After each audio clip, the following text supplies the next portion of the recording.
Favourite serials இனி டிவிக்கு முன்பே சன் நெக்ஸ்ட் ஆப்ல ஜாலியா எல்லாருக்கும் முன்னாடியே பாருங்க. இப்பவே சன் நெக்ஸ்ட் ஆப்பை டவுன்லோட் பண்ணி சப்ஸ்கிரைப் பண்ணுங்க. வருத்தம் தான்.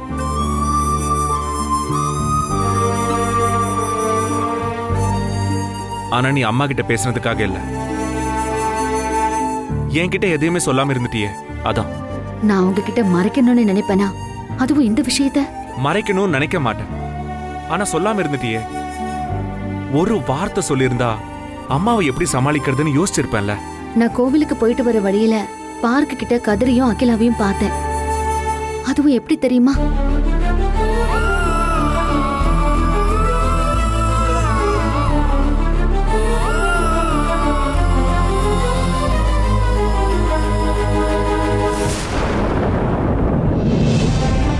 இந்த கதிர் ஏன் தான் இப்படி பண்ணிக்கிட்டு இருக்கான்னு தெரியல.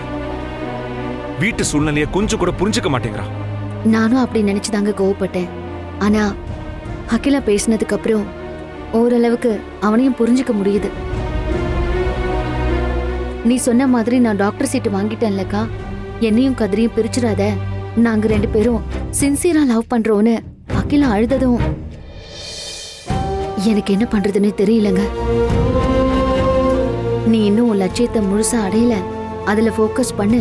உங்க 2 பேருடைய கல்யாணம் என்னோட பொறுப்புன்னு சொன்னதுக்கு அப்புறம் தான் அவ நார்மலாவே ஆனா.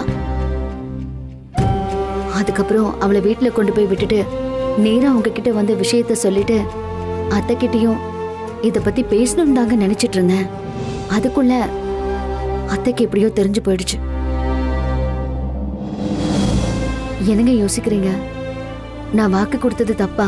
சச்சா இல்ல மகா, எனக்கு தெரிஞ்சு இத முன்னாடியே செஞ்சிருக்கலாம். அவங்க 2 பேரும் மாடியில மாட்டிக்கிட்டாங்களே அப்பவே. இல்லங்க, அன்னைக்கு அவங்க நடந்துக்கிட்டது தப்புதான். அந்த சூழ்நிலையில நான் உங்களுக்கு கல்யாணம் பண்ணி வைக்கிறேன்னு சொல்லியிருந்தா நம்ம என்ன செஞ்சாலும் அக்கா கூட இருப்பான்னு அகிலாவும் அண்ணி சப்போர்ட் பண்ணுவாங்கன்னு கதிரும் நினைச்சிருப்பாங்க.